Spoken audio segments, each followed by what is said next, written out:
Olá, começamos agora mais um Verdade e Vida, programa da Igreja Presbiteriana do Brasil. Hoje falaremos sobre uma certeza inabalável. A compreensão do amor de Deus revelado em Cristo Jesus traz segurança ao nosso coração e certeza da nossa salvação. Isso é possível por uma verdadeira compreensão do Evangelho. Eu vou conversar um pouco mais sobre isso daqui a pouco com o pastor Roster e depois você vai acompanhar a pregação do reverendo Hernandes nessa direção. Uma certeza inabalável. Aproveite para seguir a IPB nas redes sociais, lá no Instagram, no Facebook, também se inscrever no nosso canal no YouTube. Eu tenho certeza que você vai ser tremendamente abençoado por aquilo que Deus tem feito por intermédio da nossa igreja. Se prepara, o nosso programa Verdade e Vida está só começando.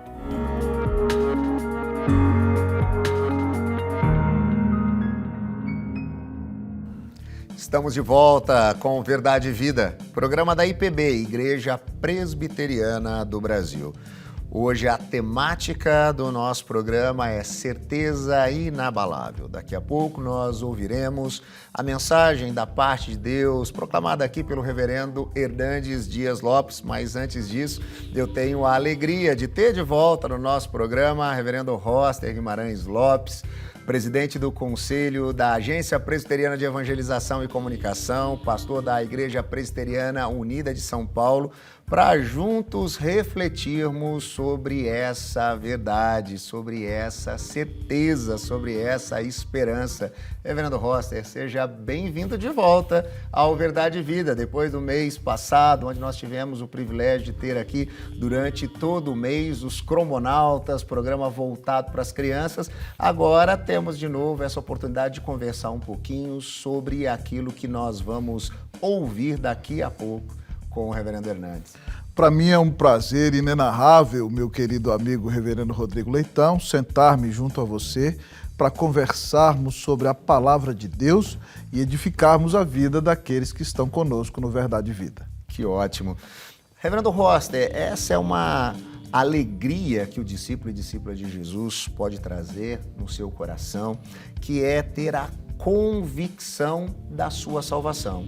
Eu sei que em muitas tradições religiosas se fomenta a ideia de que se pode perder a salvação, o que acaba gerando uma certa frustração, preocupação e até mesmo desespero por parte daqueles que seguem essas direções, porque eles ficam o tempo inteiro olhando para suas próprias atitudes e tentando compreender como eles podem manter, a sua salvação. Mas nós acreditamos que Deus ele tem mais o que fazer do que ficar carregando um livro de notas com lápis e uma borracha, escrevendo e apagando o nosso nome do livro da vida. Afinal de contas, o sacrifício de Jesus ele foi definitivo.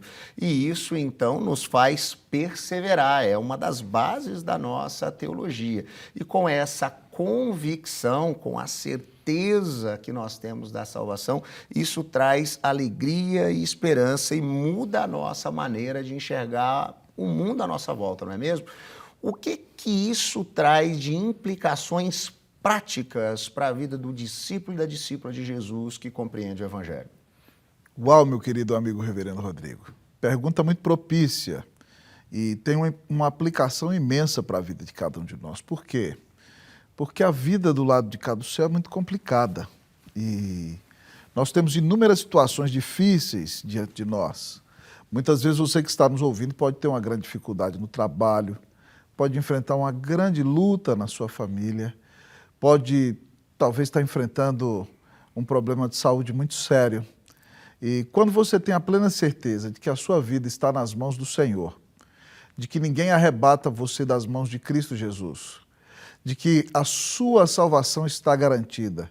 E como dizia meu amigo Rodrigo, o pregador Charles Spurgeon, não existe nada que você possa fazer para que Deus te ame menos, ou não existe nada que você possa fazer para que Deus te ame mais. O seu coração pode descansar e você vai viver com a tranquilidade de que nada na sua vida acontece por acaso, porque a Bíblia diz que todos os fios de cabelo da nossa cabeça estão contados, e nenhum deles cai sem a permissão do nosso Senhor. É por isso que Paulo trata disso com tanta naturalidade, meu amigo reverendo Rodrigo, no texto que o reverendo Hernandes vai pregar daqui a pouco, porque ele diz que o tempo da partida dele era chegado, mas ele não está desesperado, porque ele sabe que ninguém arrebata a vida dele das mãos do Senhor. Quando nós temos essa certeza, nós estamos até preparados para a hora da morte, para o momento da nossa partida. E, reverendo Roster, algumas pessoas chegam a dizer, então, se você tem essa certeza da salvação, se você confia nisso, então você pode fazer qualquer coisa, viver a vida de qualquer maneira, porque, afinal de contas, você diz que a sua salvação já está garantida, como se isso gerasse uma possibilidade da pessoa permanecer numa vida de pecado e não de santidade. Mas é exatamente o contrário disso que a nossa perspectiva teológica nos ensina, não é mesmo? É isso aí, meu amigo. Romanos capítulo 6 ilustra muito bem esse argumento que o reverendo está compartilhando conosco aqui nesta manhã. Porque em Romanos, Paulo usa essa pergunta. Se nós fomos salvos quando nós estávamos em pecado, vamos então cair no pecado mais ainda? E ele diz, de modo nenhum. Como nós poderemos viver para o pecado se nós já morremos para ele? Então esse raciocínio não é o raciocínio de quem é eleito e de quem tem a certeza da salvação. Quem foi escolhido pela graça de Deus e sabe de onde foi tirado, de maneira nenhuma vai querer voltar-se para o pecado, porque o salário do pecado é a morte, mas o dom gratuito de Deus é a vida eterna em Cristo Jesus. Então quem é eleito, quem tem essa certeza, pelo contrário, vai pedir a Deus que o ajude a cada dia mais vencer o pecado, para que vivendo para Deus viva uma vida de alegria, de paz, de comunhão com o Senhor, esperando a certeza inabalável da vida eterna. E nesse sentido, nós relembramos então que nós fomos salvos pela graça, mediante a fé. Isso não vem da gente, né? Como Paulo diz aos Efésios, é um dom gratuito, é um dom de Deus. Não é por obras para que a gente não se glorie nisso, para que a gente não fique se achando, mas ele também nos relembra lá em Efésios 2 que nós fomos salvos dessa perspectiva para as boas obras que Deus de antemão preparou para que nós andássemos nela. Então isso não significa, né, reverendo Roster, que a certeza da salvação gera em nós a ideia de poder viver de qualquer maneira, muito pelo contrário, ela nos dá a convicção, né, de responder a Deus amorosamente, vivendo de forma que faça tal diferença a ponto a impactar essas pessoas e o nosso Pai que está no céu seja glorificado, né? Eu me lembro, inclusive, de uma frase registrada pelo escritor e jornalista norte-americano Philip Yancey, quando ele diz que Deus nos ama muito, por isso ele nos aceita como somos e estamos, mas ele nos ama demais para permitir que a gente continue da mesma maneira. Então, pela ação do seu Santo Espírito, aquele que nos convence do pecado, da justiça e do juízo, ele também gradativamente vai nos transformando, né? Esse é o processo da nossa santificação. Nós somos salvos graciosamente por Deus em Cristo e nós somos santificados também graciosamente em Deus pela ação do Santo Espírito, né? Que é aquele que nos leva a cada dia a viver de forma diferente. E essa alegria e convicção, então, agora, ela transborda de nós em todos os momentos, independente da situação, porque a gente enxerga o mundo de maneira diferente. E aí, reverendo Roster, tem uma daquelas perguntas que eu já ouvi, né, em algumas rodas de conversa. Por que crente consegue cantar e louvar até em velório? E eu acho que tem a ver com isso, né? É isso aí, meu amigo reverendo Rodrigo. Até o versículo que você citou, Efésios 2,10, é muito precioso, porque ele diz que nós somos feitura de Deus. E a palavra usada no grego para feitura é poema, de onde vem a nossa palavra poema. E o reverendo Rodrigo diz que nós somos separados de antemão para as boas obras. Que privilégio maravilhoso. É saber que quando nós fazemos boas obras para a glória de Deus e elas abençoam os outros, de fato, Deus já preparou isso antes da fundação do mundo. Então, quando você faz alguma coisa certa, fique tranquilo, porque só foi possível ser feito pela graça de Deus e para a glória de Deus.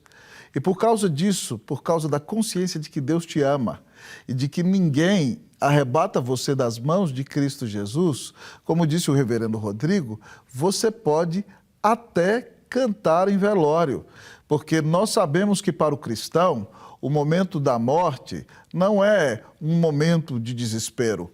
É óbvio que nossa parte imaterial se separa de nossa parte material, mas o nosso espírito já está com Cristo Jesus, enquanto o nosso corpo aguarda na terra o dia da ressurreição. E nós sabemos que haverá um dia final, no qual nós seremos ressuscitados e teremos um corpo glorioso, como o próprio Senhor Jesus tem. É por isso que, como Paulo, no versículo que o reverendo Hernandes vai pregar daqui a pouco, pode se alegrar dizendo: combati o bom combate, completei a carreira, guardei a fé. Já agora a coroa da justiça me está preparada pelo meu reto juiz, e ele me dará naquele dia. Cante no velório, porque nós nos encontraremos com Cristo Jesus. E é fantástico como Paulo trazia isso, né, reverendo Roster? Porque, para mim, o viver é Cristo e o morrer é lucro, é aquela convicção de que quando os nossos olhos se fecharem para a história, eles se abrirão para a eternidade. Jesus estará diante de nós e ele enxugará de nossos olhos todas as lágrimas. E não haverá mais choro, nem dor, nem enfermidade. A antiga ordem terá passado, eis que se farão novas todas as coisas. Isso, de fato, traz esperança, alegria ao nosso coração. Isso nos faz perceber que a morte não é o fim definitivo, muito pelo contrário, usando as palavras do escritor irlandês C.S. Lewis, nossas aventuras aqui na história nada mais são do que a capa e a primeira página do livro da nossa verdadeira história que ecoará na eternidade. Essa certeza inabalável do amor de Deus revelado em Cristo Jesus é o que traz tal alegria ao nosso coração, que nos faz poder cantar em qualquer lugar, e no velório de um cristão podemos celebrar a vida que ele viveu diante do Senhor e com convicção nos alegrar, porque nós sabemos que os seus olhos se abriram para a eternidade. Amém. Como é maravilhoso e como muda a nossa maneira de enxergar as coisas, ter essa convicção, não é mesmo, reverendo Rosa? E nesse sentido, eu queria então pedir que o senhor fizesse aquele tradicional convite àqueles que estão nos acompanhando para permanecerem ali, porque afinal de contas, daqui a pouco, o que vai acontecer? Nós ouviremos o reverendo Hernandes pregar sobre a certeza inabalável. Prepare-se para essa mensagem tão preciosa e fique expectante, porque você sabe que quando passar desta vida, você verá a Cristo Jesus, aquele que te amou e deu a vida na cruz para pagar os teus pecados, ressuscitou, está à destra de Deus Pai. Ele promete dar a você a vida eterna, ele promete fazer de você alguém glorificado como ele é. Ele promete que você o verá face a face. Prepare-se para essa mensagem tão abençoada.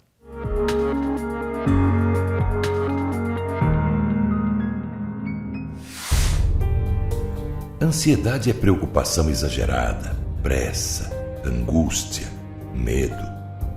Ansiedade rouba sua alegria, tira sua paz, seu brilho, consome pouco a pouco a sua vida. Vivam sem preocupações na presença de Deus, pois Ele toma conta de vocês.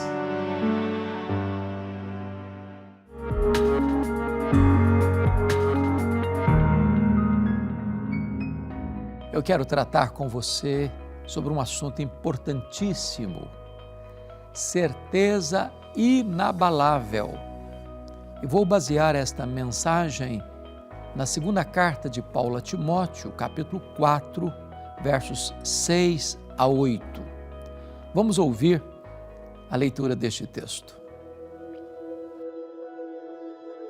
Quanto a mim, estou sendo já oferecido por libação, e o tempo da minha partida é chegado. Combati o bom combate, completei a carreira, guardei a fé. Já agora a coroa da justiça me está guardada, a qual o Senhor, reto juiz, me dará naquele dia, e não somente a mim, mas também a todos quantos amam a sua vinda. O apóstolo Paulo certamente foi o maior bandeirante do cristianismo, o grande desbravador do reino de Deus no primeiro século. Convertido a Cristo, ele enfrentou muitas lutas. Muitas lutas. Ele foi perseguido em Damasco, ele foi rejeitado em Jerusalém, ele foi esquecido em Tarso, ele foi apedrejado em Listra, ele foi açoitado em Filipos, escorraçado de Tessalônica, enxotado de Bereia, chamado de tagarela em Atenas, de impostor em Corinto. Ele enfrentou feras em Éfeso, ele foi preso em Jerusalém, ele foi acusado em Cesareia Marítima, ele enfrentou um naufrágio para Roma, ele foi picado por uma cobra em Malta, ele chegou na primeira prisão em Roma algemado, ele enfrentou perigos de rios, de mares, ele enfrentou naufrágios, ele foi apedrejado, ele foi fustigado com varas, ele enfrentou toda sorte de lutas, porém, ele plantou igrejas nas províncias da Galácia, da Macedônia, da Acaia e da Ásia Menor. Ele foi o grande líder do cristianismo no Ocidente. Talvez insuperável no seu trabalho, na sua maneira de viver, porque pôde dizer: sede meus imitadores, como eu sou de Cristo. Dos 27 livros do Novo Testamento, ele escreveu 13. Agora, este homem está preso pela segunda vez em Roma. Não mais numa casa alugada, mas na masmorra mamertina, úmida, fria, insalubre. Ele está agora, ao escrever essa carta, que lemos o texto, no corredor da morte, porque já está sentenciado à pena de morte, aguardando o dia da sua execução. Ele está sendo acusado de um crime gravíssimo, de ser o líder dos incendiários de Roma. Ele está abandonado pelos seus amigos, pelos seus irmãos, em virtude dos riscos de um martírio àqueles que pudessem sair em sua defesa. Ele vai para a primeira defesa dele e ninguém foi a seu favor. Todos o abandonaram. Mas o Senhor o assistiu e o revestiu de forças. Ele pôde dizer: eu sei em quem eu tenho crido e estou bem certo de que Ele é poderoso para guardar o meu tesouro até o dia final. Agora este homem está fechando as cortinas da vida. Ele está fazendo um balanço final. Ele está a caminho da sua execução. Quando ele faz uma avaliação e revela uma segurança inabalável. E ele vai fazer aqui uma tríplice avaliação da vida. Primeiro, ele examina o passado, no verso 7, quando ele diz: eu combati o bom combate, eu completei a carreira, eu guardei a fé. A vida deste homem não foi amenidades, mas luta, combate, lutou contra o mal, contra o diabo, contra o pecado, contra as forças ocultas que conspiravam contra ele e contra a igreja. Ele chamou esse combate um bom combate. Ele não larga a obra no meio do caminho, ele completa a sua carreira. Ele não vende a sua consciência, ele não negocia princípios e valores. Ele não se capitula às pressões e seduções. Ele guardou a fé. Ele encerra a sua carreira com fidelidade, como um mordomo fiel que presta contas da sua vida com clareza diáfana com segurança inabalável. Mas, em segundo lugar, este homem faz uma avaliação do seu presente no verso 6. Ele diz: quanto a mim, já estou sendo oferecido por libação e o tempo da minha partida é chegado. O que Paulo está dizendo aqui é que, e não obstante ele ter sido condenado a pena e pena de morte pela força da lei romana, ele não se sente um prisioneiro de César. Ele se sente, sim, um prisioneiro de Cristo e um embaixador em cadeias. Na verdade, não é Roma quem vai lhe ceifar a vida, é ele quem vai se oferecer. Não para Roma, mas para Deus, como um sacrifício, como libação ao Senhor. O que ele está dizendo é que ele não vai morrer, ele vai partir. E esta palavra, partida, no grego, era uma espécie de eufemismo para a morte, que tinha 3 significados. Primeiro, era tirar o peso das costas de alguém. Morrer para um cristão é descansar das suas fadigas. Segundo, a palavra partida significa desatar uma canoa para atravessar o rio, ir para outra margem. Morrer para um cristão é fazer a última viagem, a viagem para a sua pátria celestial. Terceiro, a palavra partida no grego significa afrouxar as estacas de uma barraca, levantar acampamento e ir para a sua casa permanente. Paulo não está com medo de morrer, porque ele tem convicção de que morrer para ele é mudar de endereço, é ir para a casa do Pai.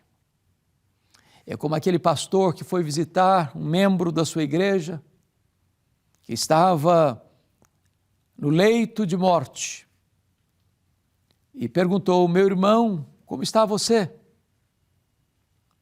E o crente, já na fase final da vida, disse: pastor, eu estou muito bem, muito bem.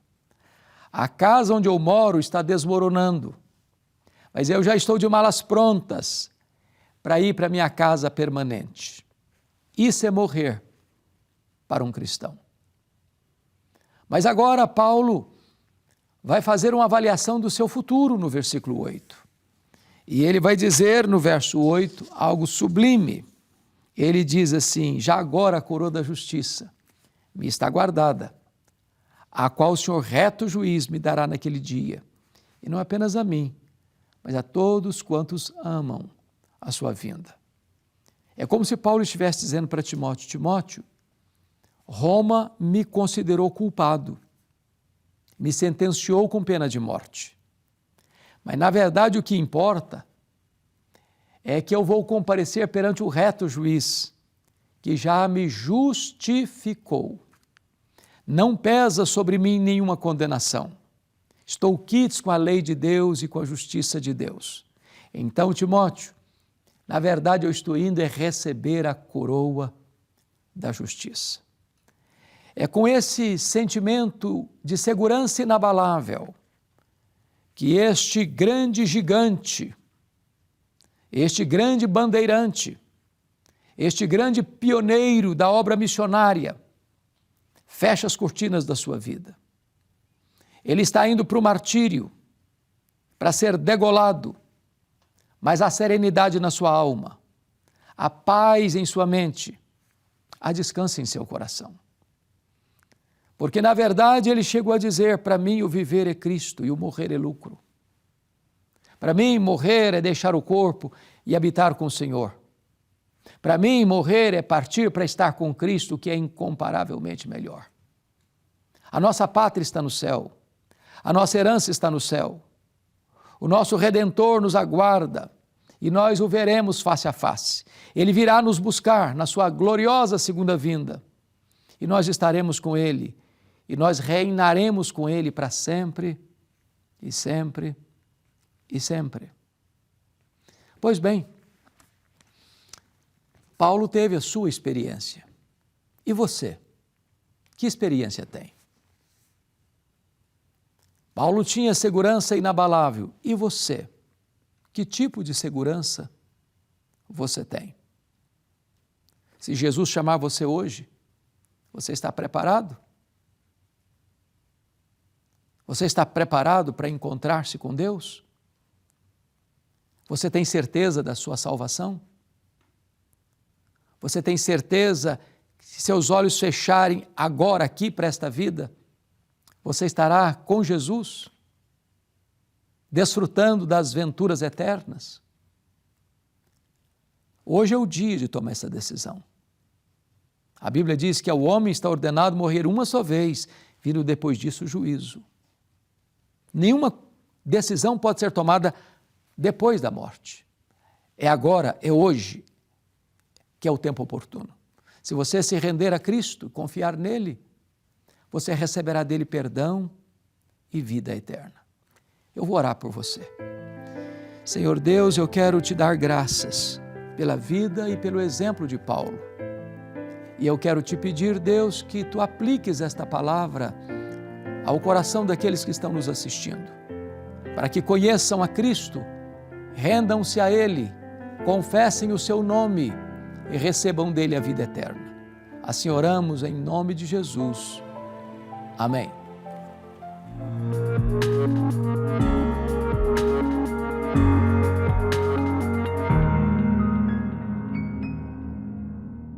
Que mensagem especial, não é mesmo? Espero que você tenha sido abençoado pelo nosso programa Verdade e Vida. E eu queria te dizer que nós, da Igreja Presbiteriana do Brasil, gostaríamos de te enviar um presente para você conhecer um pouquinho mais do nosso programa, também a respeito daquilo que nós cremos. Um devocionário, Gotas de Esperança para a Alma, com mensagens para cada dia da sua semana, reflexões, todas elas escritas pelo reverendo Hernandes Dias Lopes, e eu tenho convicção vão te auxiliar em meio aos desafios do seu dia a dia. Basta você entrar em contato conosco por meio do nosso WhatsApp. O código de área é o 11 947 18 94 50, pedindo para conhecer um pouco mais sobre o Verdade e Vida, sobre a Igreja Presbiteriana, e a gente vai encaminhar para você, na sua casa, gratuitamente, esse livro com devocionais tão preciosos. Que Deus continue abençoando a sua vida, a sua família. Nós nos encontramos aqui, neste mesmo canal, neste mesmo horário, na próxima semana.